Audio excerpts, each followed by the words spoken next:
since 6 o'clock. We turned a 6-hour trip into a 9-hour trip. That's not bad. I drove in Dallas. We only made it 50% longer. And I didn't hurt us in Dallas. I got us here You safely. did. I needed a rest. Taking the melatonin was supposed to help me go to sleep early so I He could took wake a up. melatonin. Last night. That was supposed to make me go to sleep early so I could wake up early, but it only made me wake up early still being tired. So at some point I couldn't go any farther driving. I needed Meg to take over. I'm hoping that our thingy is going to tell us when to turn, because I'm videoing and I don't see it, our GPS. But we're not in Texas anymore. We're in Oklahoma. We are getting an emu today, but I'm excited. Are you excited? Yes. Very. And we're doing a turn and burn because honestly my Tuesdays and Wednesdays are always booked to help my mom out with some stuff. So really, and I have a doctor's appointment again on like Friday, I think. So really we couldn't stay. I wanted to stay and do a whole like a couple days with her and see her town or whatever, but can't do that. So we're doing a turn and burn, but we've got like 2 hours before we have to head back. We're gonna have to assemble. We have that back there, but this is gonna be more ideal. So yeah, I don't know what to expect, y'all. It's too bad we couldn't have flown by plane and had the emu attached by helicopter. We have a rule. We have a rule. After we went to Tampa Bay, we drove a year ago. We instilled a new rule: 5 you fly. And the very first time we go on a road trip, after that it's 6 hours. Oops. Oh lordy, I'm sorry. I didn't know the flash was gonna come on. I'm sorry. We are here at Buc-ee's. Very close to home. Not very close to home. We are in Ennis, Texas right now, which is just outside of Dallas, so we've still got a ways to go, but they have been doing great. We pulled this cover down, and everybody's doing good, and here's our friend that, well, we kind of, I'm not going to say we stole him, but we kind of stole Marie's duck.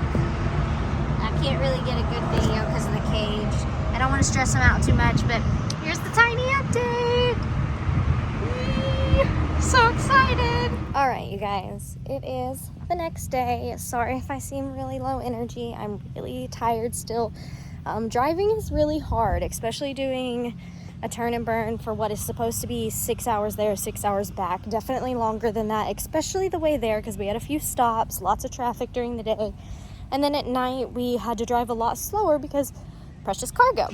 So, our friend is in the stall right now. We had a safe unloading experience.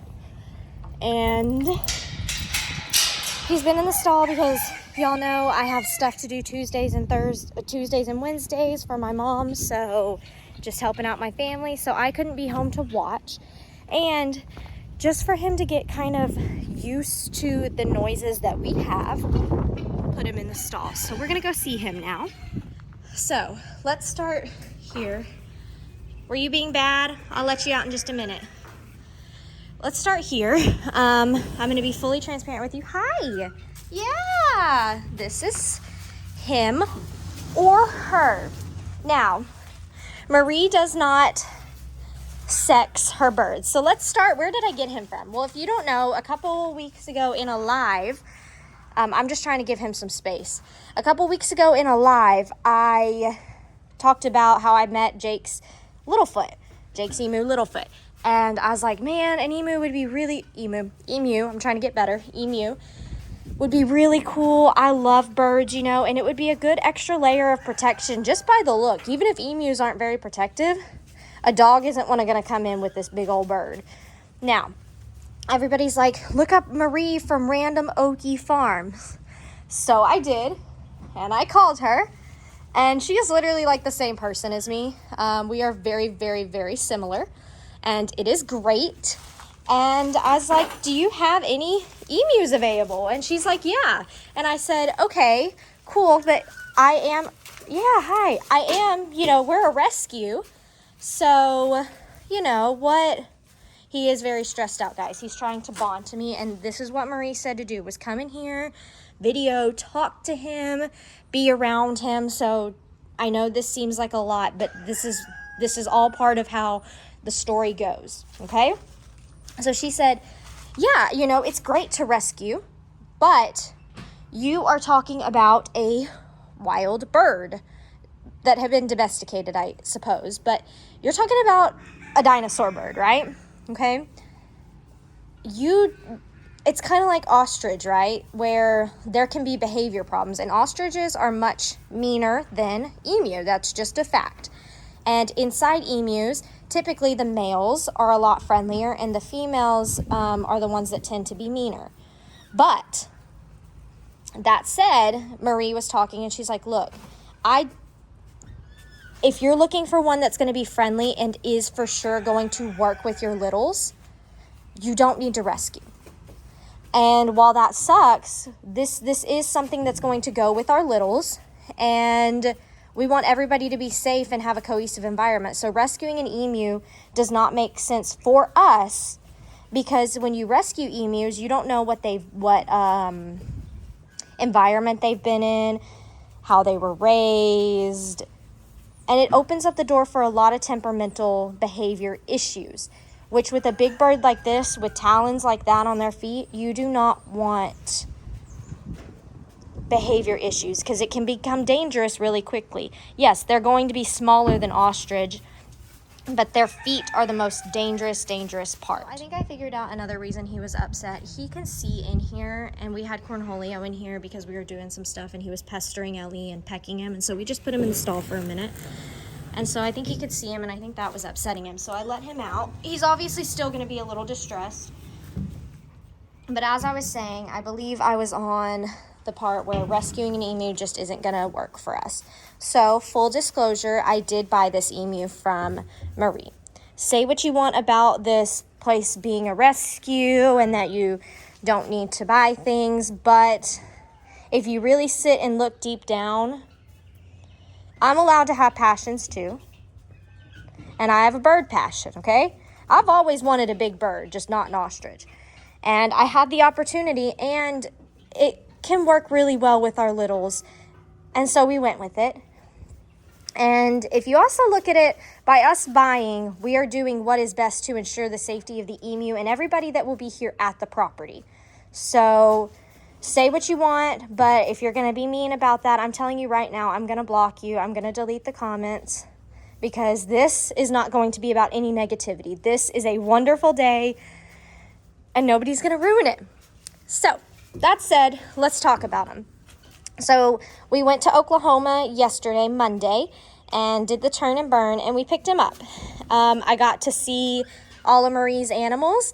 When she comes out with the video, go to her channel, because I did not video anything there out of respect for her, and just I want y'all to go to her because she is great. If you are not watching Random Okie Farms, you should be. They are very different than us. They're not necessarily a rescue. They do sell their animals and they do auctions, but that's how they keep their farm alive, and all the animals go to great homes. So that said, if you want to see us hanging out with her animals, you're going to have to go to her channel. I don't know when it's going to be up, but I will point you that way. But yeah, this is my new friend. So Marie doesn't sex because she oftentimes sells emus at the auction. And don't give her hate on auctions, okay? Auctions can be a good thing. But she doesn't sex them because it doesn't change anything at the auction. And male or female, what Marie actually told me, as somebody who's been raising emus, it all depends on how you raise the bird. If you don't spend time with them, yeah, they're probably not going to be the warmest to you, girl or boy. Girls will probably have a different temperament, but in her experience, she has girls that are nice. I think I pet one of her hens yesterday. So it's all about how you raise them. And so that's why he's in the stall right now. It is about to start sunset, and I'm going to keep him in another stall for another night. He doesn't like it, but, you know, he has room to walk around.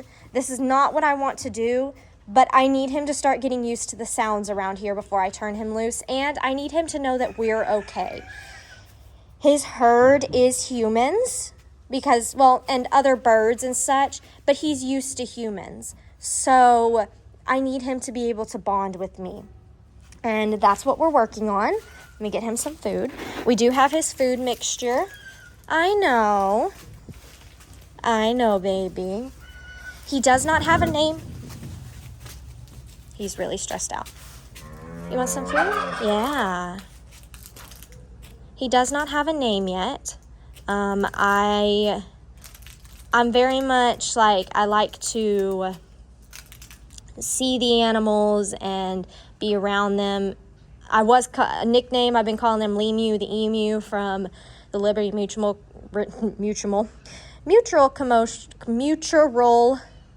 Liberty Mutual commercial, but that's not going to be his name because I don't like Lemu. So I'm going to get him a name, him or her. I'm leaning towards him being a he, and so is Marie because of his temperament. Like, she just said that he gives off boy vibes. And if he's not, well, I've had Rosie Rosses before, you know. You want some? I'll come closer to you. Okay. I'm going to throw that back in your thing. Okay. So I'm working with him, y'all. It's going to take some time, though. I don't want to leave him in here another night, but I think just after evaluating everything going on today and how he's acting, it is probably best for him to stay in the stall another night. He does have food. He has 2 things of food, and then he has fresh water there, and he has plenty of room to walk around. So yeah, this is where we're at. I am very, very excited. You know, there's lots that's going to go into this. I know there are going to be lots and lots of questions, and I am here to explain them, but I hope you've watched the video to try to get the whole video, to try to get my full explanation of kind of why he's not a rescue and how he's going to be raised and why we don't have another one. If we have another one, we're not ready for breeding. You know, he's not mature, and frankly, I want to be his herd, and I want the littles to be his herd, because if we put him with another emu, they will become their own little group, their own little herd. And I know what you're going to say. Maybe some of you have had emus and you know that that's not your experience.